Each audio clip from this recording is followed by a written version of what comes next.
nós estamos caminhando no nosso tema, né? Pode ir lá no tema da nossa... Nós estamos caminhando nesse tema de maturidade, e eu queria que você entendesse uma coisa. Existem várias formas de você ler a Bíblia, tá? Você pode ler a Bíblia no livro de Tiago e se deparar com outros temas. Não necessariamente, exclusivamente, Tiago só fala sobre isso, sobre maturidade, entenderam? Então, por isso que a Bíblia é como ela é, por isso que a palavra de Deus é dessa forma, né? Senão você imagina, toda vez que você lesse Tiago, você ia pensar só nesse tema, né? E não, você pode ler o livro de Tiago e se deparar com vários temas e ser muito alimentado e receber muito de Deus por outros caminhos também que o livro de Tiago nos apresenta. Mas nós estamos olhando para Tiago porque Tiago também ele nos dá, se você olhar aí para a epístola, para a carta de Tiago, você vai ver que a palavra ser perfeito, maduro em algumas versões, ela tem uma certa repetição. Então, a gente vê que, por um lado, uma visão de Tiago ao escrever era buscar essa maturidade. Era buscar dos seus leitores essa maturidade. Então, semana passada nós falamos do capítulo 1. E olha só, se no capítulo 1 a maturidade aparece na maneira como o cristão enfrenta os processos da sua vida, e você lembra? Capítulo 1 do livro de Tiago, ele vai dizer, ele diz o seguinte: meus irmãos, considerem motivo de grande alegria o passardes por diversas provações. E depois, mais abaixo, ele vai falar de tentações. Então, presta atenção, se no capítulo 1 a maturidade aparece na forma como nós enfrentamos os processos da nossa vida, e que processos são esses? Provações e tentações, e ele diz como você enfrenta, ele diz, uma pessoa madura enfrenta os processos da sua vida entendendo, ou buscando entender os propósitos dessa provação e dessa tentação, né? A gente viu a semana passada sobre isso. Ele não vai esmurecer, desistir, né? Achar que Deus não ama, Deus não está cuidando. Olha o que eu estou passando, Deus, você não está vendo, né? Então, o capítulo 1, ele vai nos dar essa direção. Ele vai dizer, um cristão maduro enfrenta os processos da sua vida, as provações e as tentações dessa maneira. Ah, pastor, não é dessa maneira, não podemos discutir, é dessa maneira. Quando nós chegamos no capítulo 2, a maturidade já não aparece na forma como o cristão enfrenta. O capítulo 2, a maturidade aparece na maneira como a fé se manifesta. E a fé se manifesta de forma prática. É isso que nós encontramos no capítulo 2. E é interessante, hoje nós vamos fazer toda a leitura do capítulo, vamos dividir o texto por partes, para a gente fazer um entendimento maior. Olha só, a gente já começa entendendo, quando lê o capítulo 2, ainda que você leia faça uma leitura bem superficial, Tiago já vai nos mostrar que maturidade não é apenas ter fé. Maturidade não é apenas ter fé.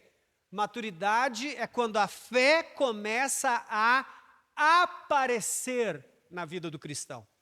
Entenda que a fé, quem vê é Deus. Deus vê a fé que eu tenho. Mas a prática da fé, quem vê? Os homens. Você consegue entender? Os homens não veem que eu tenho fé. Eles veem a prática da minha fé. Não adianta eu dizer a eles, não adianta eu sair discursando, eu tenho fé. Porque as pessoas não sabem o que é fé. Não tem como conhecer o interior. Não tem como saber e ver a nascente da fé. Não tem como ver a fé aqui dentro. Não tem como o ser humano ver a fé aqui dentro. A fé, ela é vista pelos homens pela sua prática. É quando você pratica aquilo que você diz. aquilo que você diz que acredita. Então, isso aqui precisa ficar bem claro, tá? Deus vê a nossa fé. Agora, os homens veem a prática da nossa fé. Os homens veem a prática da nossa fé. Então, quando nós olhamos para esse capítulo aqui, eu dividi ele em três tópicos. Quando nós olhamos para esse capítulo aqui, nós vamos olhar para 3 áreas onde a maturidade da fé se torna visível. Porque não adianta eu dizer, gente, fé é visível, a fé precisa ser prática, a fé precisa ser visível. E a gente pensar, tá, mas de que forma a fé se torna visível? Aqui, no capítulo 2 de Tiago, a fé se torna visível de 3 formas. Na maneira como nós enxergamos as pessoas, na maneira como respondemos às necessidades e na maneira como obedecemos a Deus. Pronto. A fé é visível e prática nesse capítulo aqui, nessas três circunstâncias. Nessas 3 áreas é onde a fé, no capítulo 2, gente. Isso não é o assunto encerrado em toda a Bíblia. No capítulo 2, Tiago vai dizer o seguinte: a fé é visível na maneira como você enxerga as pessoas. A fé é visível na maneira como você responde às necessidades das pessoas. E a fé é visível na maneira como você obedece a Deus. Capítulo 2, vamos ler? A partir do versículo 1, eu vou ler na NVI. Do versículo 1 ao versículo 13 é a nossa primeira leitura. Diz o texto: meus irmãos, como crentes em nosso Senhor Jesus Cristo, como crentes em nosso glorioso Senhor Jesus Cristo. Olha que texto, gente. Não façam diferença entre as pessoas, tratando-as com parcialidade. Qual é a instrução aqui? Não faça acepção de pessoas. E aí ele vai dizer, vai continuando, aí ele vai fazer um exemplo, ele quer trazer essa ideia de uma forma mais clara, prática. Suponhamos, ou suponham que na reunião de vocês, entre um homem com anel de ouro e roupas finas, e também entre um pobre com roupas velhas e sujas, se vocês derem atenção especial ao homem que está vestido com roupas finas e disserem, aqui está um lugar apropriado para o Senhor, mas disserem ao pobre, você, fica em pé ali, ou sente-se no chão junto ao estrado, ou lugar onde põe os meus pés, não estarão fazendo discriminação, fazendo julgamentos com critérios errados? Uau, que pancada, hein? Ouçam, meus amados irmãos, não escolheu Deus os que são pobres aos olhos do mundo para serem ricos em fé e herdarem o reino que Ele prometeu aos que o amam? Mas vocês têm desprezado o pobre. Não são os ricos que oprimem vocês? Não são eles os que os arrastam para os tribunais? Não são eles que difamam o bom nome que sobre vocês foi invocado? Se vocês, de fato, obedecerem à lei do reino, encontrada na Escritura que diz: ame seu próximo como a si mesmo, estarão agindo corretamente. Mas se tratarem os outros com parcialidade, estarão cometendo pecado e serão condenados pela lei como transgressores. Pois quem obedece toda a lei, mas tropeça em apenas um ponto, torna-se culpado de quebrá-la inteiramente. Pois aquele que disse, não adulterarás, também disse, não matarás. Se você não comete adultério, mas comete assassinato, torna-se transgressor da lei. Falem e ajam. Falem e ajam, como quem vai ser julgado pela lei da liberdade, porque será exercido juízo sem misericórdia sobre quem não foi misericordioso. A misericórdia triunfa sobre o juízo. A primeira coisa que nós precisamos entender aqui sobre maturidade. A maturidade muda a maneira como vemos as pessoas. A maturidade muda a maneira como vemos as pessoas. Tiago está sendo muito claro. Tiago está dizendo que a maneira como tratamos as pessoas revela o nosso nível de maturidade. É muito simples, é muito claro no texto. Mas às vezes eu sei, às vezes alguns textos são dolorosos, espinhosos demais. A gente quer passar por cima. Mas olha o que Tiago está dizendo. Tiago está tratando com crentes que buscam e desejam, e na verdade, crentes que não buscam e não desejam, deveriam buscar e desejar, crescer e amadurecer na fé. Então ele vem descrevendo essa vida de maturidade do cristão. E ele chega nesse capítulo 2, ele começa já dizendo: meus irmãos, como crentes, já que vocês dizem que são cristãos, já que vocês professam a fé em Cristo, já que vocês professam essa fé no nome glorioso de Jesus, não façam diferença entre as pessoas, tratando-as com parcialidade. Tratando-as com parcialidade. Olha que interessante isso aqui, meu irmão. E para exemplificar essa visão que ele quer trazer sobre a forma como tratamos as pessoas, ele coloca nesse cenário dois grupos de pessoas, dois grupos sociais facilmente identificados. Dois grupos sociais que são facilmente identificados só pelo olhar, pela aparência. Ele vai dizer: suponho que chegue na reunião de vocês alguém com anel de ouro. Ainda que hoje a gente viva muito no mundo de aparências, né? Tem muita gente igual a figueira, né? Cheia de folha, mas sem fruto nenhum, né? Tem muita gente vivendo uma vida só de aparência mesmo. Mas vamos lá, ele quer deixar isso claro, porque não era isso dentro desse contexto. Nesse contexto, quem era. Não tinha Instagram para dizer: vou pagar uma de bom aqui. Né? Quem era. Então ele vai dizer: suponham que chegue. É muito fácil. Ele está dizendo: olha, quando chega esses dois grupos sociais na reunião de vocês, é fácil identificar. Porque um grupo está cheio de anel de ouro, roupas de boa marca, de boa qualidade, e o outro já chega com a roupa toda esfarrapada, toda surrada. São grupos sociais facilmente identificados pelo quê? Aparência. Pela aparência. E é isso que ele vai tratar aqui. E aqui, meu irmão, nós precisamos ter cuidado. Tiago aqui, por favor, ele não está criando uma luta de classes aqui. Ele não está dizendo: esse aqui é importante, esse aqui não é importante. Quando ele começa a citar e a trazer essa citação: vocês desprezam os pobres enquanto que são os ricos que prejudicam vocês. Ele não está, gente, por favor, tenha compreensão disso. Ele não está aqui criando uma luta de classes. Ele não está colocando ricos contra pobres, nem pobres contra ricos. O que Tiago está fazendo é expondo a incoerência espiritual.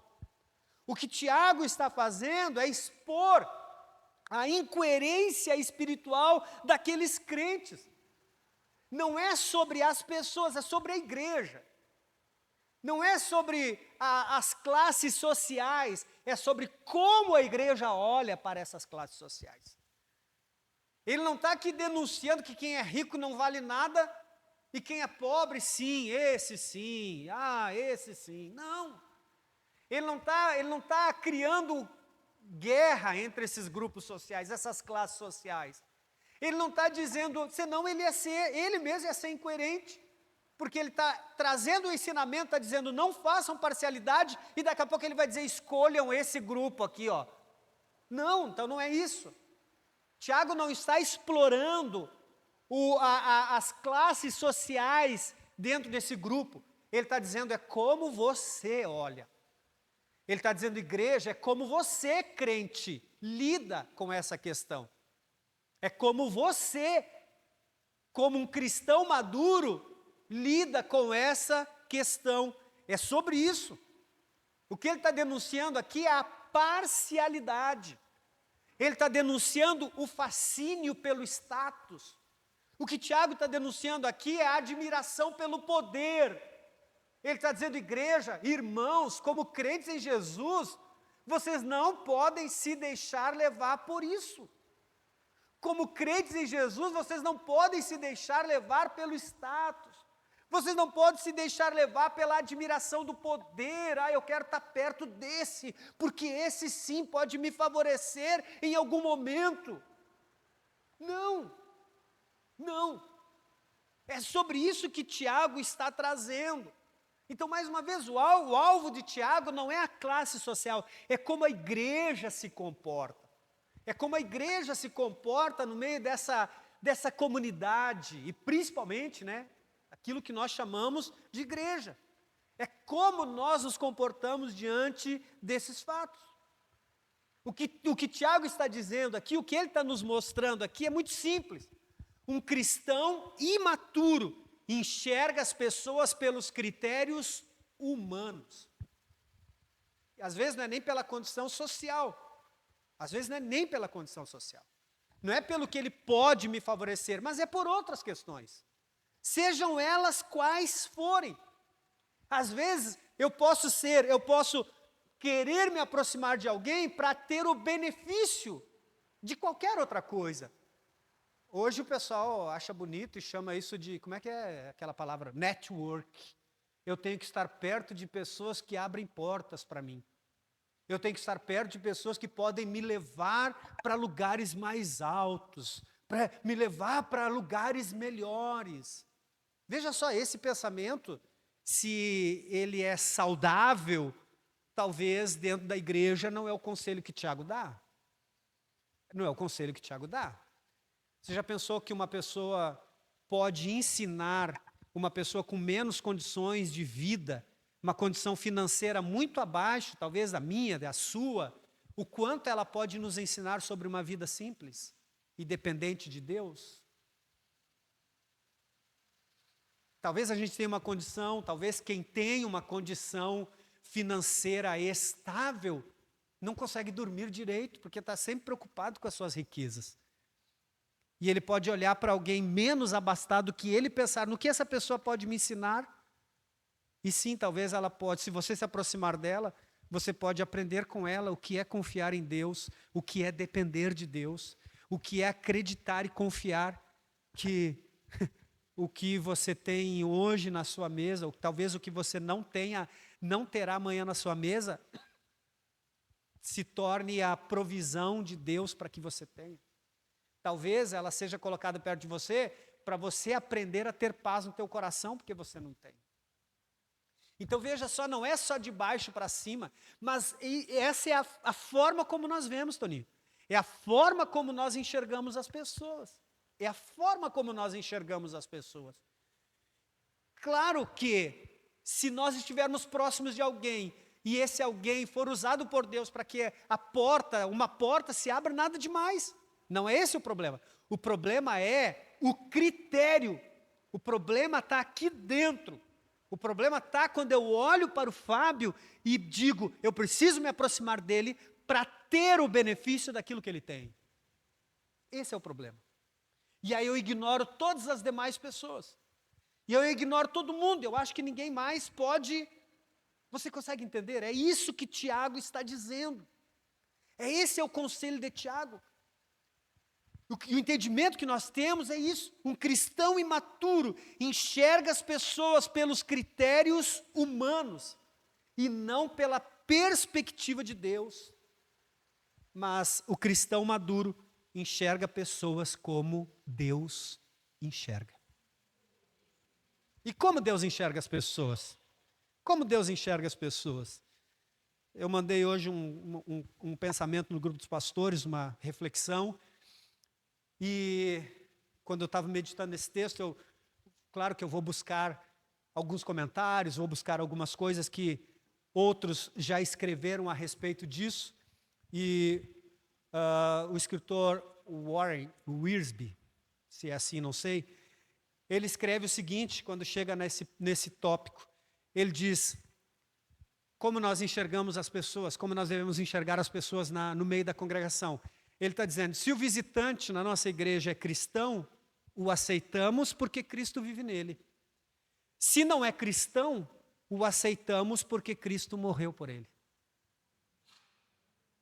Que coisa linda isso, gente. Que coisa linda. Esse é o olhar, é assim que Deus enxerga. Quando Deus olha para as pessoas, é isso que Deus vê. E é assim que nós precisamos ver, é o conselho que Tiago está nos dando. Aqui Tiago não está lidando só com a questão social. Tiago está lidando com a forma como nós olhamos, a forma como nós enxergamos, a forma como nós vemos as pessoas. E quando nós olhamos só pelos critérios humanos, nós estamos carregando características de um cristão imaturo. Imaturo. Então, quando a gente faz o julgamento, porque geralmente julgamos, Natália, pelos nossos critérios. Esse aí não tem jeito mesmo. Não é assim que geralmente a gente diz? Sinceridade? Eu já cansei de dizer isso. E vejo quanto isso é imaturidade. E vejo quanto isso é imaturidade, porque é o que o texto está me mostrando.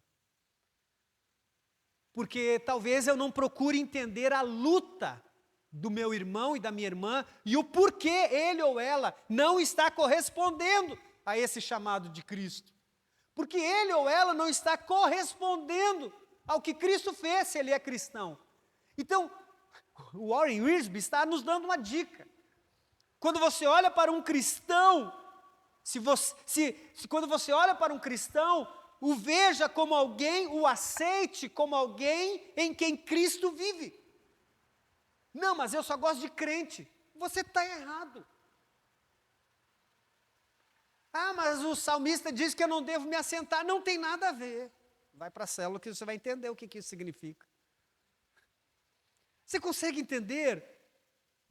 Quando nós fazemos isso, nós estamos criando partes do corpo. E o corpo não é feito de partes.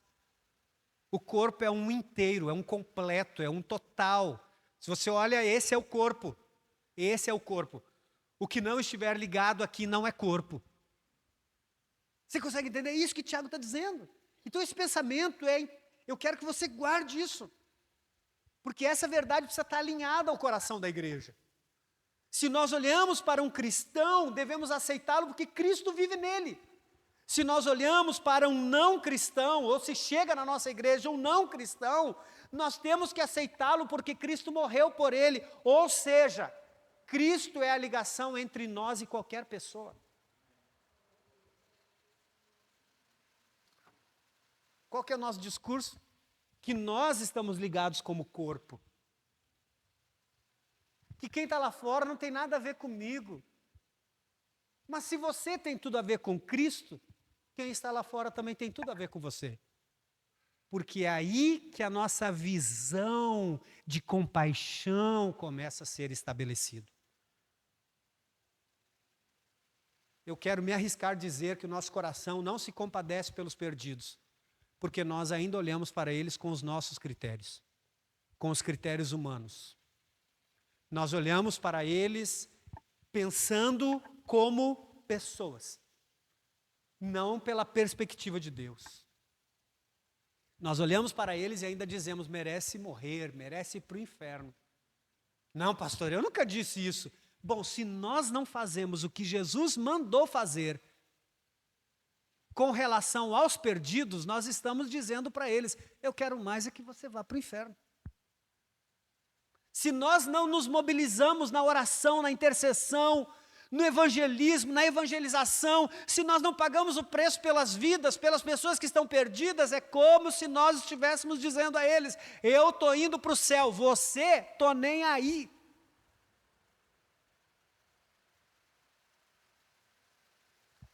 A fé madura enxerga as pessoas como Deus enxerga. Entenda isso. Uma fé madura não pode funcionar baseada em favoritismo. E veja, aqui para deixar, veja que Tiago usa essa imagem do rico e do pobre para deixar bem claro que a fé imatura lida com a aparência.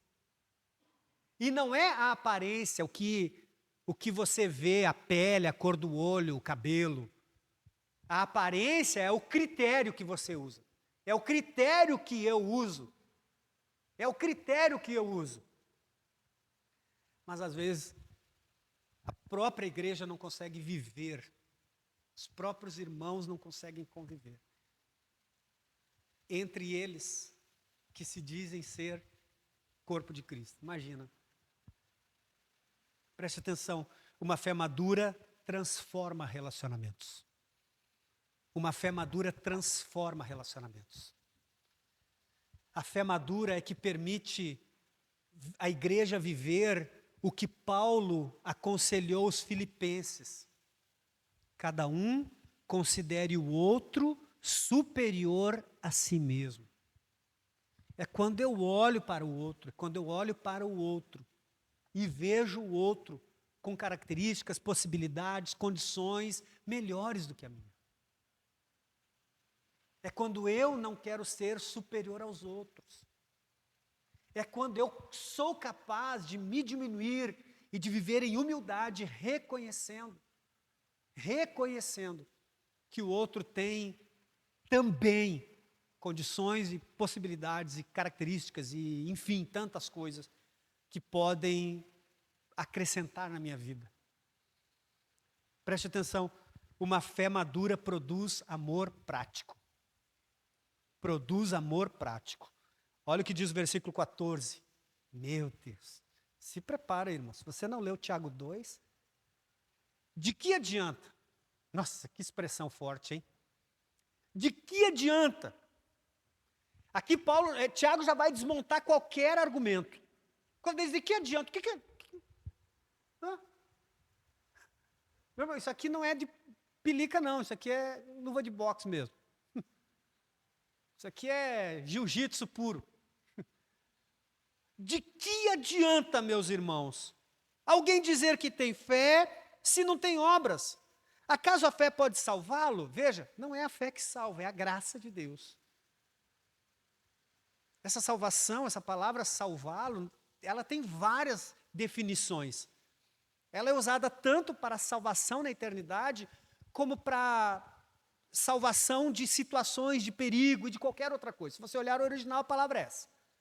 Então ele vai dizer, se um irmão ou irmã estiver necessitando de roupas e do alimento de cada dia, e um de vocês lhes disser, vá em paz, aqueça-se e alimente-se até satisfazer-se, sem porém lhe dar nada, do que adianta isso?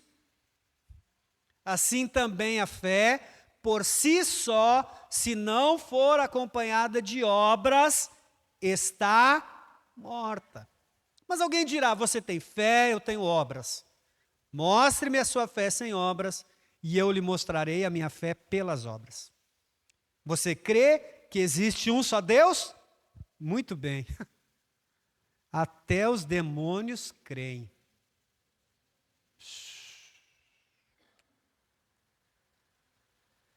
Pastor, não podia ser outro livro? Tinha que ser Tiago. Olha aqui, irmãos. Lembra que eu falei? A primeira área dessa, onde a maturidade e a fé se tornam visíveis, é na maneira como nós vemos as pessoas. A segunda área, onde a maturidade da fé se torna visível, é na ação. Preste atenção, a maturidade transforma a fé em ação. Tiago já vem e desmonta qualquer argumento de defesa. Antes da gente abrir a boca para dizer, é que, ele vai dizer, de nada adianta. Não, mas de nada adianta. Mas sabe o que é? De nada adianta. Você pode criar todos os seus argumentos, você pode dar todas as suas desculpas, ele está dizendo, de nada adianta. E é interessante que olha o que ele vai dizer, mais ou menos, de que adianta dizer que tem fé, se quando teu irmão ou tua irmã está passando frio ou fome, você diz, vá em paz, aqueça-se, alimente-se, sem lhe dar nada. Meu Deus! você pode levar em consideração aqui a necessidade material. Mas veja que ele precisa deixar isso claro. Então ele usa questões claras do dia a dia, mas não é só isso. Não é só isso. Você pode estender a mão para o seu irmão e dizer paz. E o teu coração está cheio de ressentimento. Teu coração está cheio de mágoa. Teu coração está cheio de angústia, de ódio, de rancor. É isso que Tiago está dizendo. O que adianta você declarar paz se teu coração está em guerra? É isso que Tiago está dizendo. O que adianta você olhar para o necessitado e dizer para ele, Deus te abençoe. Ah, pastor, mas não é o suficiente. O que o cara precisa agora é de comida. O que ele precisa agora é de um copo de água. Eu sei, a gente vai para aquela... Ah, mas é que todo mundo, às vezes nem todo, não é sobre isso. Eu não quero entrar nesses méritos. E tá, se você não quiser nem levar para a questão social, não leve, leve para qualquer outra. Pense em qualquer outro momento em que esse de que adianta se encaixa. Que adianta dizer paz se teu coração está só rancor? De que adianta? É isso que Tiago vem dizendo. E ele vai dizer, olha, se você diz que tem fé, mas não tem obras, alguém já falou essa frase e eu acho maravilhosa.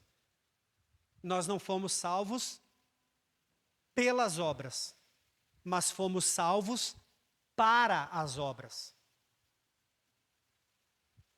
Tiago vai dizer, a fé sem obras a fé é morta. Não é a obra que é morta, é a fé. A fé sem as obras, sem a prática.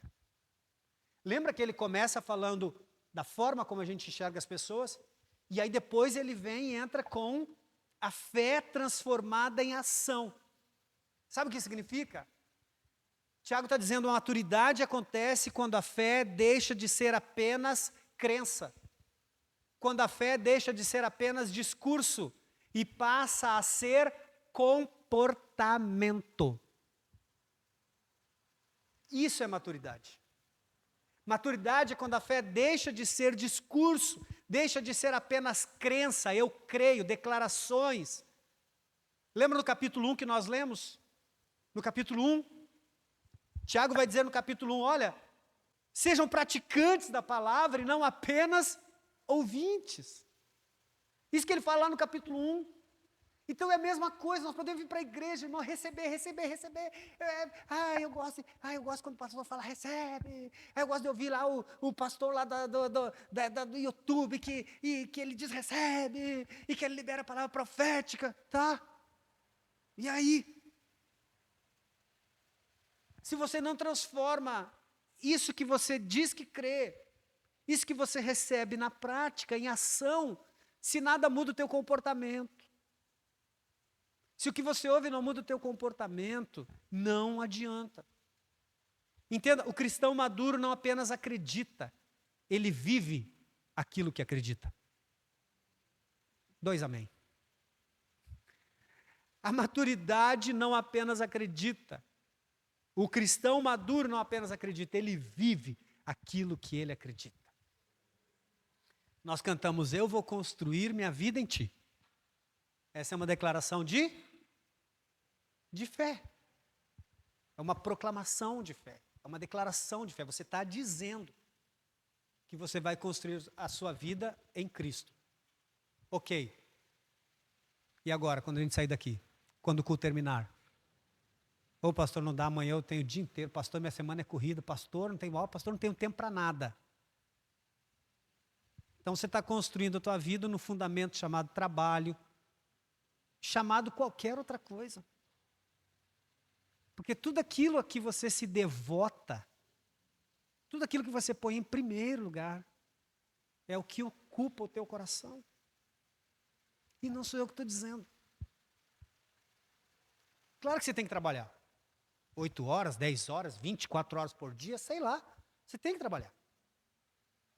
Agora, se isso toma a tua vida, agora se isso toma o teu tempo, agora se isso te tira da proximidade de Deus, de se aproximar mais de Deus, você precisa rever seus conceitos. Versículo 20. Insensato. Meu Deus, Tiago é demais. Pô, é tanta pancada, irmãos. Cada vez que eu leio isso aqui durante a semana, vai sendo nocauteado, mas depois você levanta de novo e fala, tá bom. Insensato. Quer que eu te mostre que a fé sem obras é inútil? Quer? Quer ou não quer?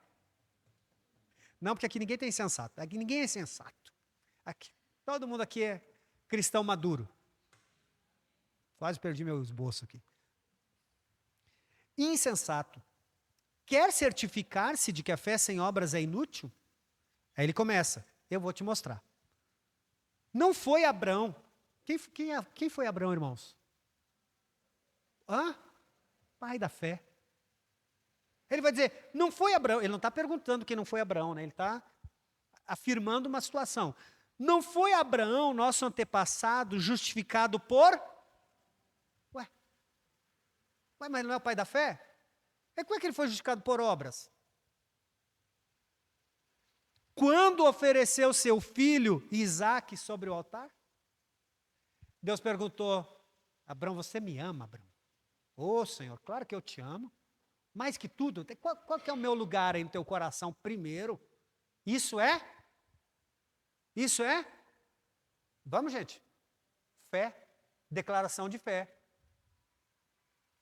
Abrão, você me ama? Amo. O quanto você me ama? Mais do que tudo. Tudo. Pega o teu filho, sobe o monte, e eu quero que você o ofereça em sacrifício. Abraão diz, filho, prepara tudo, nós vamos subir o monte para oferecer um sacrifício. Quando ele está subindo o monte, o filho diz, pai, está esquecendo de nada não? Aqui está a lenha, está tudo aqui. Só falta o cordeiro. Se nós está faltando alguma coisa? Abraão não disse, filho, esqueci. Vamos voltar para casa? Abraão diz, Deus proverá para si o cordeiro. Deus proverá. E ele continua. E, sabe que é uma coisa que talvez você já percebeu sobre isso? Já percebeu isso? Ele chega lá, ele monta o altar. Ele organiza o altar. Depois que ele organiza o altar, ele deita o filho no altar. Ele amarra o filho. E o filho quieto. Não diz que o filho saiu correndo. Tá louco, pai, tá louco, vai me matar. E o Abrão está lá. Quando Abrão pega a faca para fazer o sacrifício, isso é obra, prática, ação, fé transformada em ação. Não se preocupa, Deus não vai pedir teu filho para você subir o monte e sacrificar. Não se preocupa. Não se preocupa. Talvez ele tenha pedido umas coisas mais simples. E você ainda está com o coração duro? Tipo, vai meu filho, abre a mão. Só estou te pedindo 10%. Imagina se eu te pedir 90%. Imagina se eu pedir teu filho. Nem vou pedir. Só estou abrindo as portas da minha igreja, do meu templo, para você estar lá, para eu te abençoar, para eu falar com você. Você não imagina se eu vou te pedir teu filho. Não, fica tranquilo, não vou pedir não. E o filho está lá, e o filho está quieto. Quando ele levanta, você conhece a história, ele levanta a faca para sacrificar o filho. Deus diz, ei, Abraão, eu sei, agora eu sei. Fica tranquilo, não precisa sacrificá-lo. E é isso que ele está dizendo aqui, o pai da fé. Ele está dizendo, ele não foi justificado só por dizer sim. Ele foi justificado por praticar aquilo que ele disse que ele cria. Que coisa extraordinária, irmão. Não sei você, mas eu estou apaixonado por isso. você pode ver que tanto a fé como as obras estavam atuando juntas. E a fé foi aperfeiçoada pelas... Aí você fica negando a obra, irmão, você fica negando a prática, você fica negando o fazer, porque não, Deus não está preocupado com o meu fazer, Deus está preocupado com o meu ser. Sim, sim, mas a obra precisa caminhar junto, é o que Tiago está dizendo.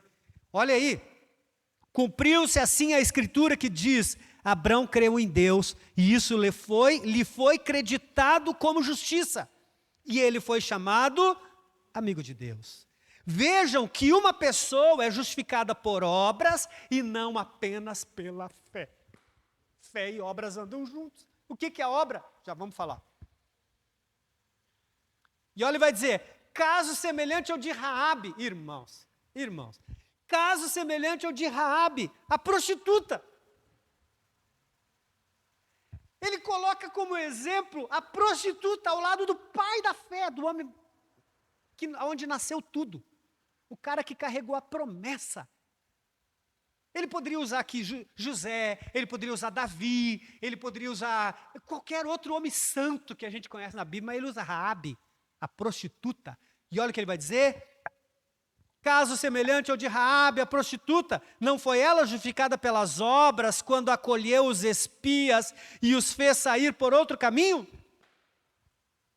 Assim como o corpo sem espírito está morto, também a fé sem obras está morta. Sabe que a gente sempre, quando a gente fala de obra, a gente já pensa no quê? A gente pensa em lá, oferecer sopão e fazer, tem que fazer uma obra de caridade. A gente tem muito isso na cabeça, a gente tem muito essa ideia que a gente traz do catolicismo, de tantas outras coisas, que obra é caridade. Preste atenção, meu irmão. A maturidade faz da obediência uma evidência da fé. A terceira área de maturidade que nós aprendemos aqui. A maturidade faz da obediência uma evidência da fé. Eu não obedeço porque eu tenho garantias. Deus não disse, Ana, para Abraão, sobe, meu filho, pode subir. Quando você estiver lá em cima, você estiver amarrado com o teu filho, é amarrado. Quando você levantar o cutelo, vai aparecer um cordeiro. Ele não falou isso. Ele falou, sobe, sacrifica o teu filho. O teu... E não era o único, né? Você sabe disso. Ele tinha Ismael. Filho dele com Agar. Mas Deus disse, teu único, por que era único? Porque era o filho da promessa, teu único filho. Mas parei, Deus, mas você me prometeu um filho, e desse filho sairia uma nação, e agora você quer que eu sacrifique, você quer que eu mate o sonho do que... Como é que eu estou confuso? Ele não fala nada disso. O texto vai, acho lindo demais.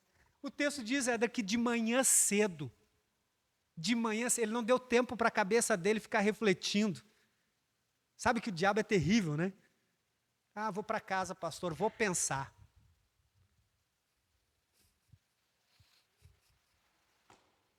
Eu vou pensar. Depois te dou a resposta. E o diabo fica... Tchic, tchic, tchic, tchic, tchic. Aí você vem e diz, pastor, sabe o que é? Eu orei. Não orou nada. Está querendo fugir do trabalho? Está querendo fugir da obra? Porque, às vezes, pensa assim, meu pastor é um homem de Deus. Mas quando o homem de Deus chega para ele e fala, eu quero que você faça isso, aí ele vai orar para ver se o homem de Deus não está mentindo.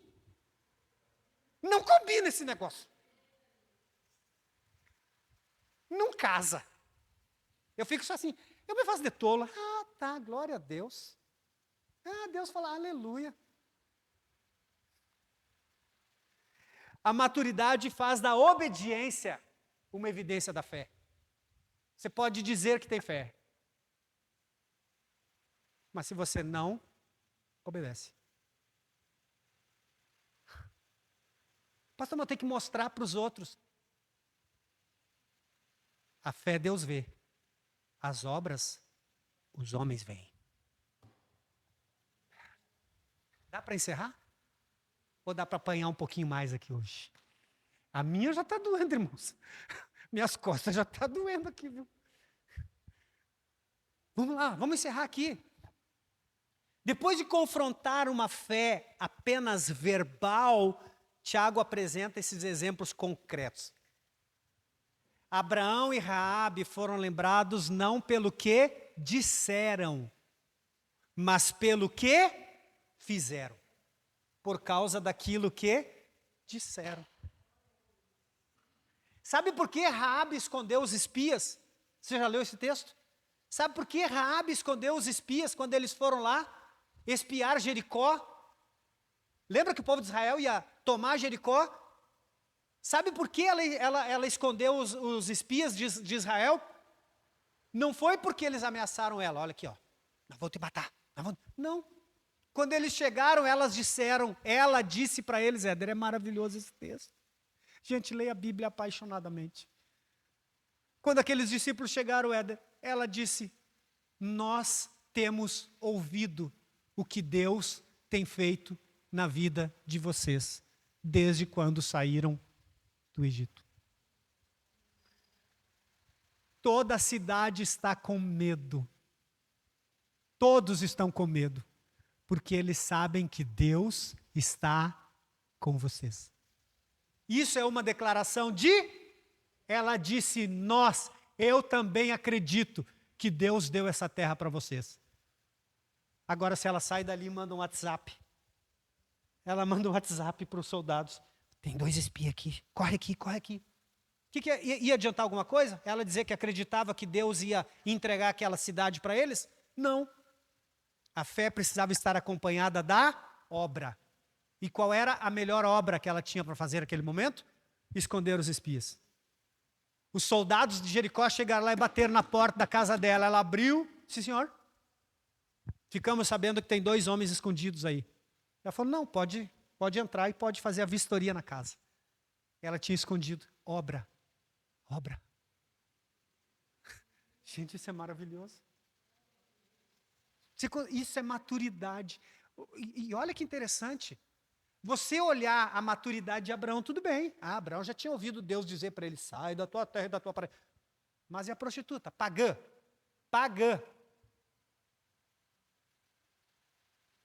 Demonstrou muito mais maturidade que muito crente que tem de Manaus para lá. Bem para lá. Aqui não, graças a Deus. Mas olha a maturidade dessa mulher. Ela ouviu, creu e já agiu. Já obedeceu. Abraão demonstrou fé quando entregou Isaac. Raabe demonstrou sua fé quando acolheu os espias. Tiago não está dizendo que obras substituem a fé. Ele está mostrando que a fé verdadeira produz obediência. Maturidade é quando a fé deixa de ser teoria e se torna vida. Pastor, não tenho que mostrar para os outros. Você não tem que mostrar. Quem disse que você tem que mostrar? Porque o fruto é visível. Você não precisa mostrar. O fruto é visível. Você não chega para o pé de manga e fala para ele, ó manga, você precisa mostrar para os outros que você é frutífera. Não. Porque quando ela começa a amadurecer, o fruto se torna visível. Todo mundo passa e fala, nossa, manga bourbon, coração de boi. Olha aí. Qual que é aquela que deixa cheio de fiapo na boca? Espada. Fica mais fiapo do que suco naquela manga. A gente sai tudo lambuzado assim. As mãos tudo, coisa boa. Você consegue entender isso? Então você pode dizer, pastor, mas eu não gosto de mostrar. Irmão, você pode gostar, não gostar, querer ou não querer. O fruto é evidente. Maturidade é evidente. Você não precisa dizer, não, vai aparecer.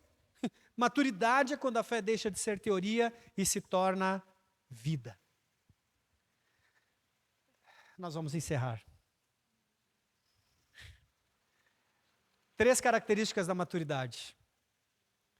Ela se manifesta na maneira como enxergamos as pessoas, na maneira como respondemos às necessidades das pessoas e na maneira como obedecemos a Deus.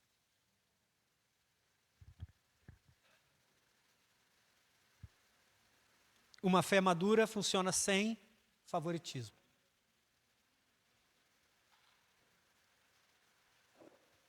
Uma fé madura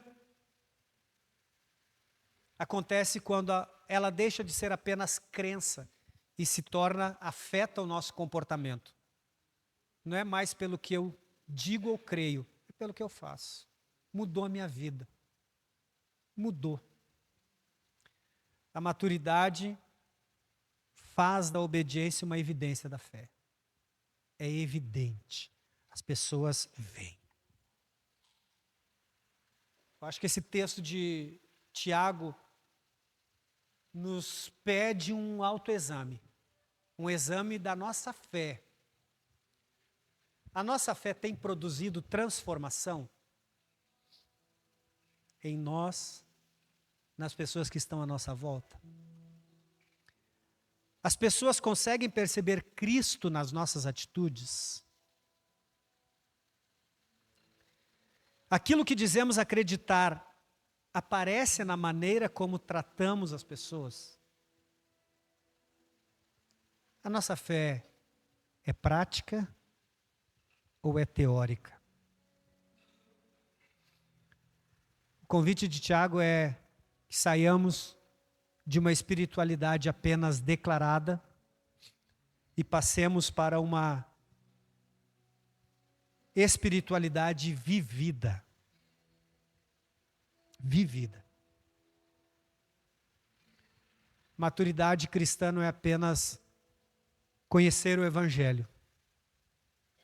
É permitir que o Evangelho transforme a maneira como vivemos.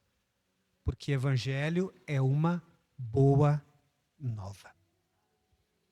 Fique de pé no seu lugar.